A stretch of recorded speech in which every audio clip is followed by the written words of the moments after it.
Muy buenas y bienvenidos al podcast Bajo las arenas del tiempo. En el capítulo de hoy hablaremos acerca de la evolución. Si en el capítulo anterior hablábamos sobre qué era la historia y sobre qué entendíamos por historia y qué es lo que se ha venido hablando acerca de para qué sirve la historia, el porqué de prestarle atención e importancia a la historia, y estuvimos hablando desde las líneas de tres autores como Reinhard Koselleck, como Matthew Johnson o como Eric Hobsbawm, acerca de cómo se interpreta la historia y cuáles son los modelos de pensamiento en las cuales a la hora de analizar la historia nos sirven para entender el modelo de pensamiento y con ello la interpretación de la historia. En el caso de la evolución pasa más o menos lo mismo. Como toda ciencia o como toda disciplina científica, tiene su propia evolución.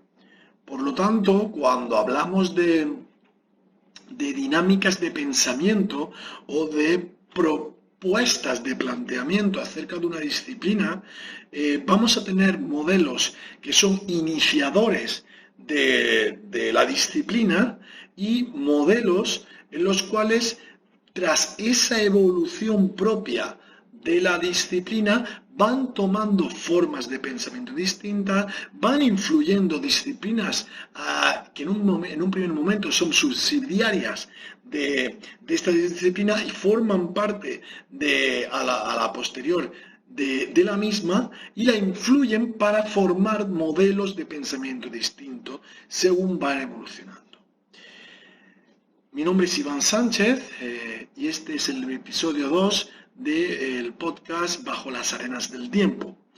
Nos podéis seguir en las distintas redes sociales, en @bajoarenatiempo en Facebook, Instagram, X, en Bajo las arenas del tiempo en Spotify y Bajo las arenas del tiempo ISM en YouTube. Nuestro correo electrónico, como siempre, para cualquier cosa, cualquier duda, cualquier pregunta, bajolaarenadeltiempo@gmail.com. ¿Qué es la evolución?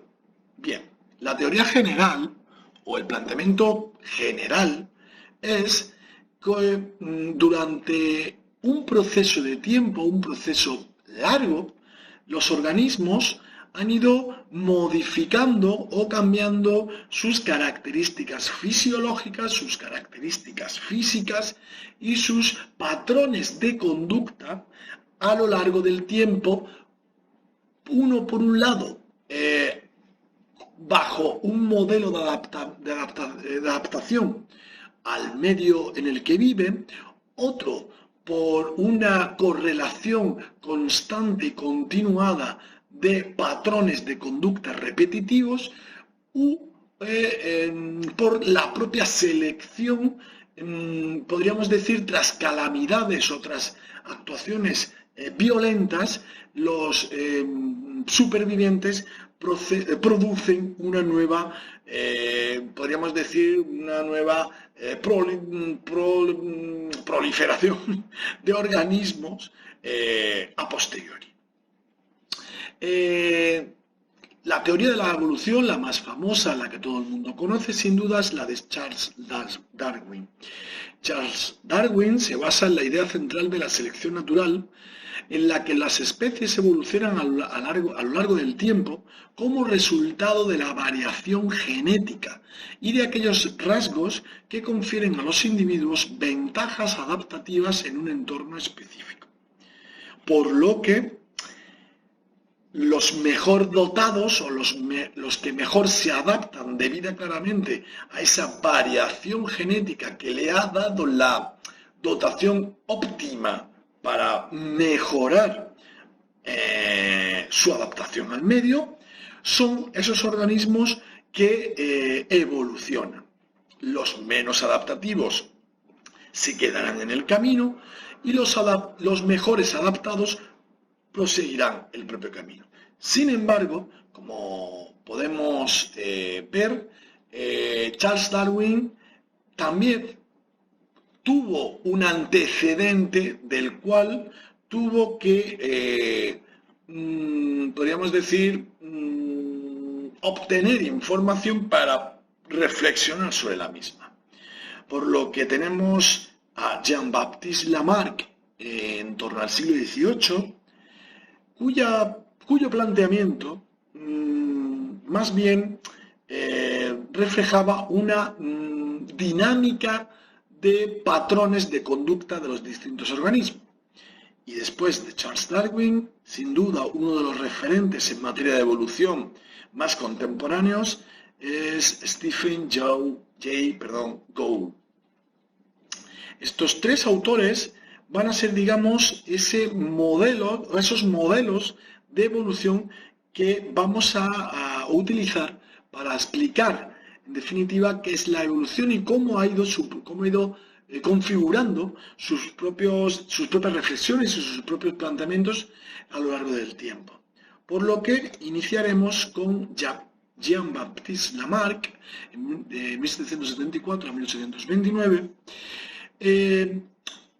cuya teoría, el lamarquismo, quizá era una de las primeras ideas o primeras reflexiones acerca del por qué existen organismos que tienen unas características concretas y que, bueno, pues hasta qué punto esos organismos pueden ser el resultado de unos organismos anteriores que poco a poco y a lo largo del tiempo, con la teoría que planteaba el propio Lamarck, han ido transformando a esos individuos a lo largo de toda su vida.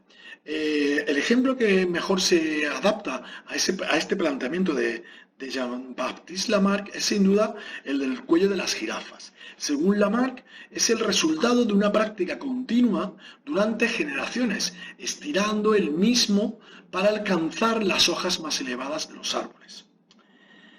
Es como plantearse que los organismos a día de hoy o los organismos actuales han sido o son el resultado de un continuo patrón de conducta por organismos anteriores cuyo resultado es lo que hoy día tenemos.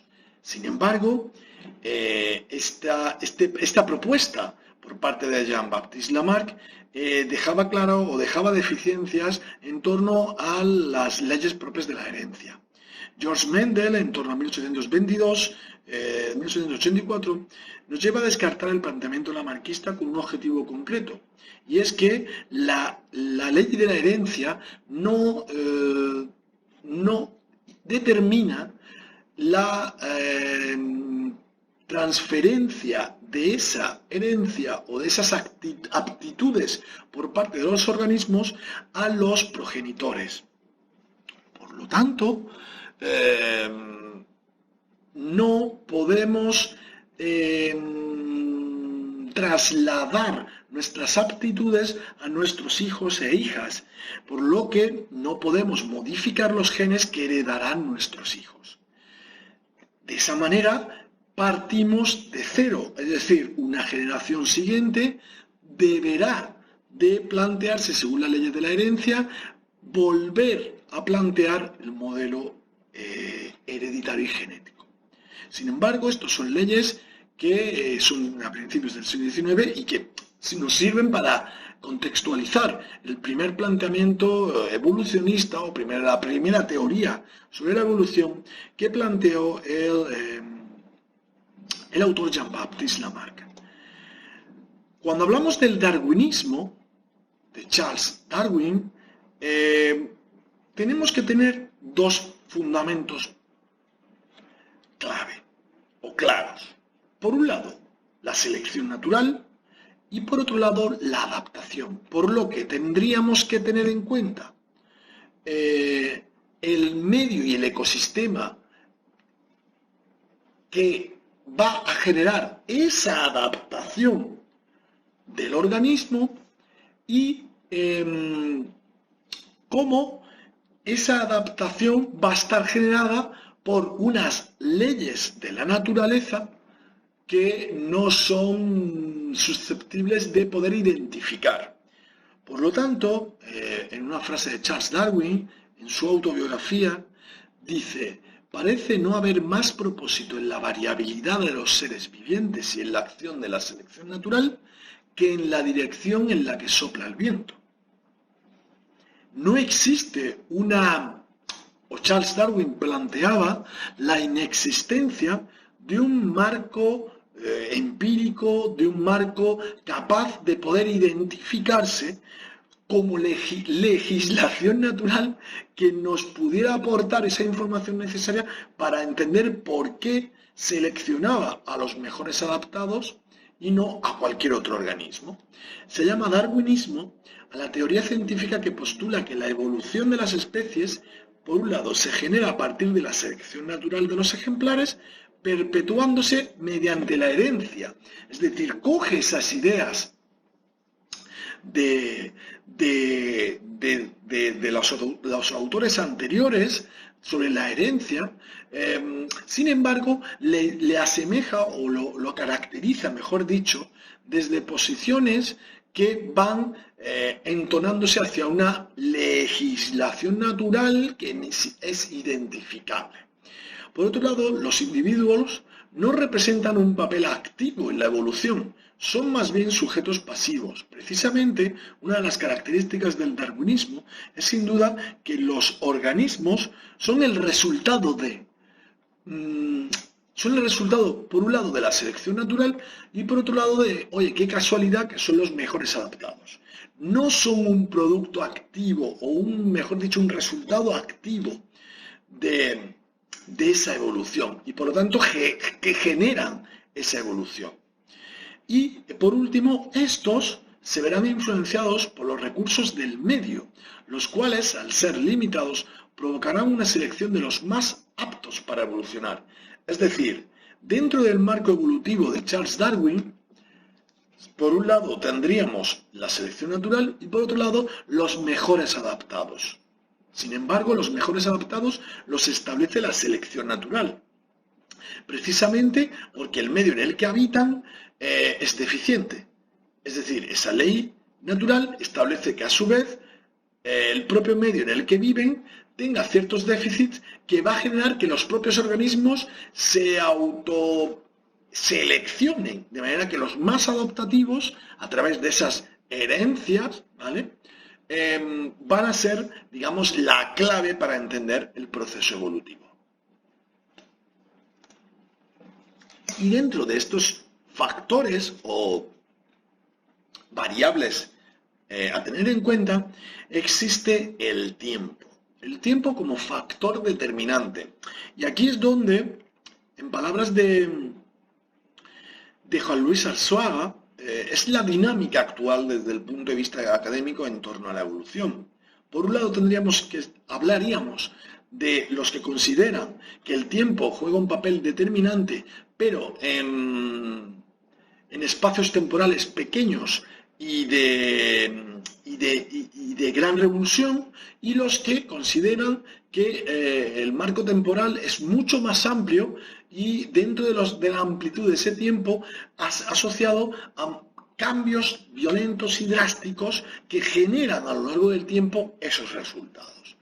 El gran autor que determina o que tiene como factor determinante el tiempo es sin duda Stephen Jay Gould, el cual sostiene que la historia de la vida es la narración de una explosión de formas anatómicas dispares seguida de su casi total eliminación y la posterior diferenciación de unos cuantos repertorios supervivientes, y no el relato convencional de un aumento constante de excelencia, complejidad y diversidad.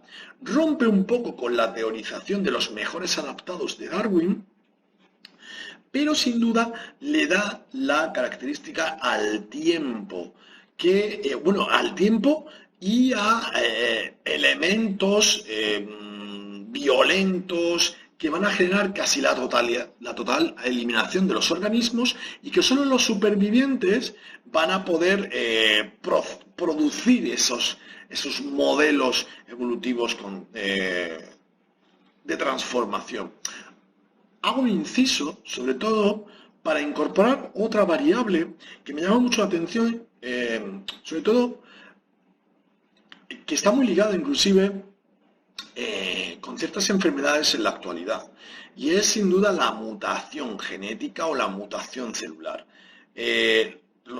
Sabemos que las células son organismos que tienden a, según unas características o variabilidades concretas, mutar para bien o para mal. Una mutación adaptativa puede ser el bipedismo, por ejemplo, y otra mutación negativa puede ser un cáncer.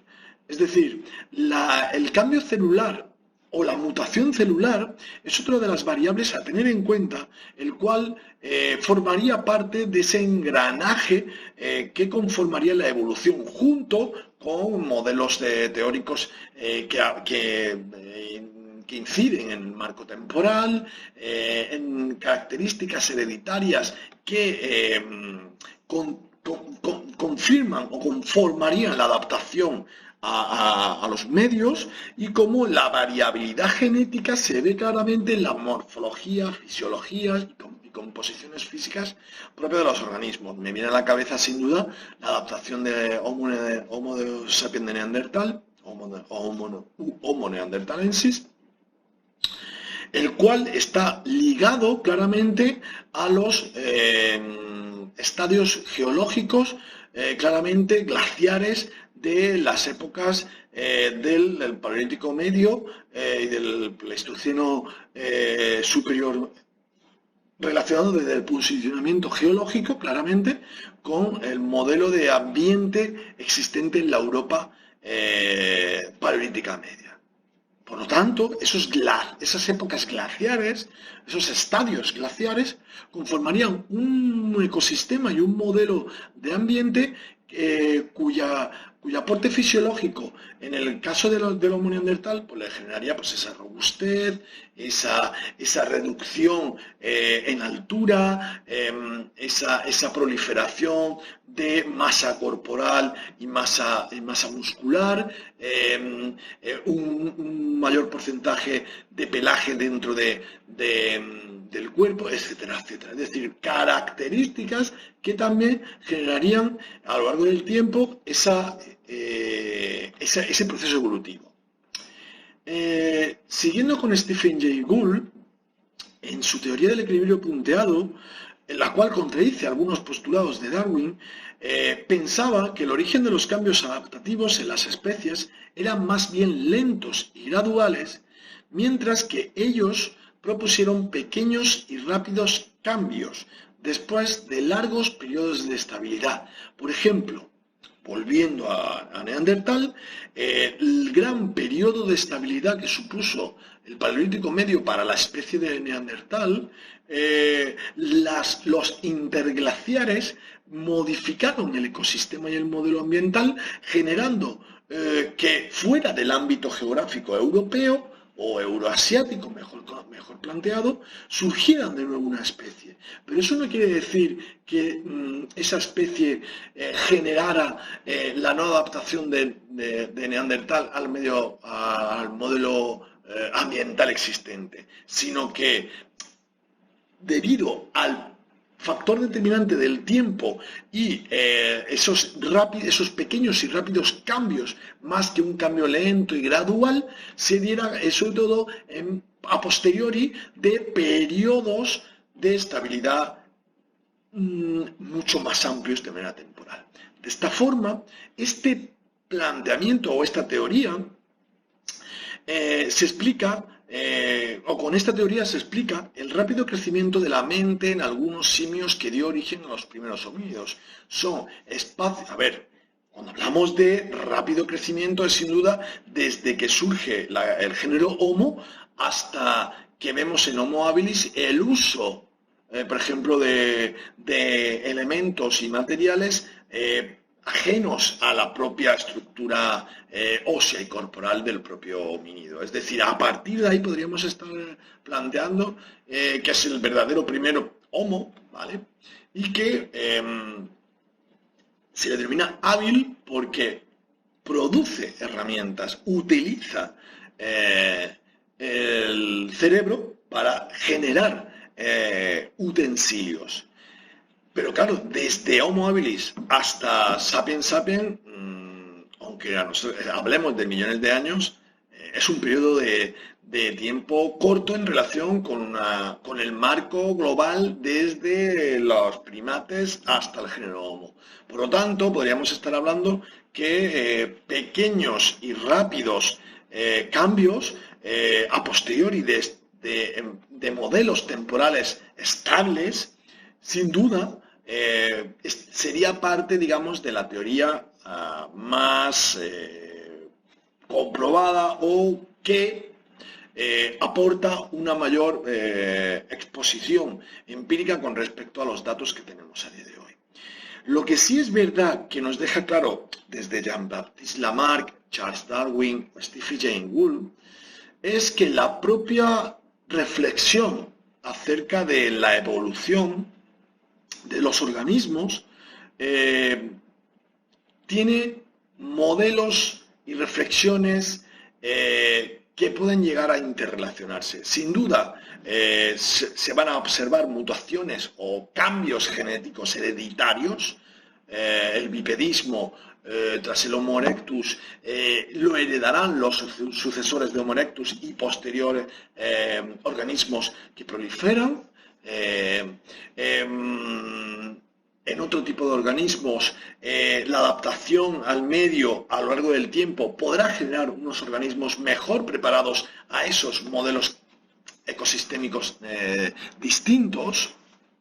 Y por lo tanto, quizá la línea de pensamiento actual acerca de qué es la evolución, aunque el lenguaje habitual incide en que el significado de la evolución es un cambio a mejor, en términos darwinistas o en términos, digamos, evolucionistas, ese cambio no tiene por qué ser bueno, es un cambio a secas. ¿Por qué? Porque organismos que han proliferado de organismos anteriores se han quedado o no han generado un nuevo organismo, por lo que podríamos decir que solamente algunos de esos modelos expansivos de evolución orgánica han generado, bueno, no quiere decir que sean los mejores organismos los que generan, sino que son organismos que continuarán en su desarrollo.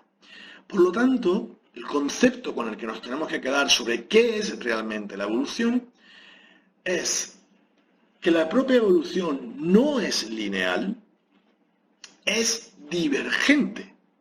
Las especies vivientes no se ordenan en una secuencia continuada y lineal, no se aprecia una escalera hacia ninguna parte, sino más bien un árbol con numerosísimas ramas y sin ningún tronco o eje principal. Vemos, y el ejemplo perfecto lo vemos en la propia evolución humana. Si bien es cierto que los organismos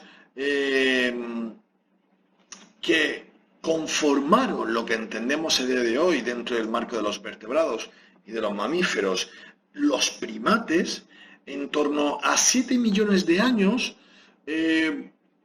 podría tener cierta línea gradual, como por ejemplo el Sahelanthropus chadensis, que dio pie a Orrorin-tugenensis en torno a 6 millones de años. Estamos hablando de millones de años, de espacios temporales muy amplios, y desde Orrorin hasta Ardipithecus ramidus, a lo largo de esos 4 millones, porque estamos hablando que Ardipithecus ramidus es en torno a 5 millones y medio, un poco más, hasta 4 millones y medio, mejor dicho, claro, tenemos un espacio temporal muy amplio, pero muy estable. Es decir, desde Orrorin hasta Ardipithecus tenemos un espacio amplio y estable hasta que de Ardipithecus, en torno a 4 millones de años, tenemos la primera ramificación. Por un lado, Australopithecus baghelhazeli, Australopithecus afarensis, Australopithecus anamensis y el Kenyanthropus platyops. Es decir, esta nueva especie, Australopithecus, va a estar identificada y diferenciada a su vez según el marco geográfico en el que habite. De ahí Baghelhazeli, Afarensis, Anamensis y el Kenyanthropus. Pero solamente será de los organismos australopithecinos los que proliferen de nuevo de una manera ramal el Australopithecus gar o el Paranthropus aethiopicus. También el Australopithecus africanus. Del Paranthropus aethiopicus y el Australopithecus africanus surgirán de nuevo nuevas ramas. Por un lado, los parántropos, que en torno al 1.000.000 de años desaparecerán, y el género Homo, que surgirá del Australopithecus africanus y que, bueno, mejor dicho, surgirá del Australopithecus anamensis y bifurcará para el Australopithecus africanus y el género Homo, con Homo rudolfensis, Homo habilis, Homo ergaster Homo georgicus. Del Homo ergaster surgirán de nuevo nuevas ramas, como es Homo antecessor u Homo erectus. Y luego, a partir de ahí, Homo antecessor, Homo heidelbergensis, Homo neanderthalensis, Homo rhodensis y Homo sapiens. Por lo tanto, como vemos, el propio ejemplo de la evolución humana es sin duda el mejor ejemplo para entender cuál es el principio actual o más general en la actualidad acerca de qué es la evolución. Y es sin duda quedarnos con esa divergencia, con esa magnitud, expansión ramificada, ¿vale? Y sin ningún marco lineal, gradual, correlativo, etcétera, etcétera, etcétera. La evolución humana, sin duda, nos va a abrir un cambio de paradigma a la hora de entender el marco en el que nos hemos considerado una especie o una subespecie, mejor dicho, que a día de hoy controla el planeta. Esa evolución la vamos a ver en los posteriores capítulos, pero es muy interesante. Vamos a ir viendo fases de nuestra propia evolución. Vamos a ir viendo cuáles son las características, digamos, los elementos característicos físicos, fisiológicos, cognitivos, espacios geográficos, modelos medioambientales asociados, para que veamos desde una posición holística cómo ha ido surgiendo esa ramificación durante millones de años, pero que en el fondo, a nivel geológico o a nivel evolutivo global, es un periodo de tiempo muy corto, aunque hablemos de millones de años. Desde Ardipithecus ramidus o Rorin hasta Australopithecus baghelhazeli o Paranthropus aethiopicus, Homo rudolfensis, Homo ergaster, Homo rhodensis y el propio Homo sapiens, como hemos visto anteriormente, son muchas ramas que van a conformar cada una de esas ramas un modelo físico, unas características adaptativas, un marco propio de relación cognitiva con el ambiente, con sus propios individuos en comuna, etcétera, etcétera. De manera que os invito a continuar con nuestro programa, con este podcast Bajo las arenas del tiempo, para que en siguientes capítulos profundicemos en cada uno de los aspectos que ha ido conformando la propia evolución humana. Un tema creo que muy interesante, en el que vamos a intentar explicar cada una de esas fases dentro de la evolución con los modelos identificativos más claros y que a todos desde una postura más general, más globalista, más dinámica, nos llegue el conocimiento acerca de la evolución humana. Hasta aquí el capítulo bajo las arenas del tiempo sobre qué es la evolución. Y como siempre os recuerdo que ya estamos en las redes sociales, en Facebook, Instagram y X con arroba bajo arena tiempo, en Spotify @bajo las arenas del tiempo y en YouTube @bajo las arenas del tiempo ISM. También como siempre estamos en el correo electrónico bajo la arena del tiempo @gmail.com, en el cual pues nos podéis mandar cualquier idea que tengáis, cualquier pregunta, cualquier duda, cualquier propuesta, de manera que podamos tener una relación fluida también a través del correo electrónico y por supuesto en las redes sociales. Así que ha sido un placer, soy Iván Sánchez, esto es el podcast Bajo las arenas del tiempo y en los próximos capítulos hablaremos sobre evolución humana y sus distintas fases evolutivas.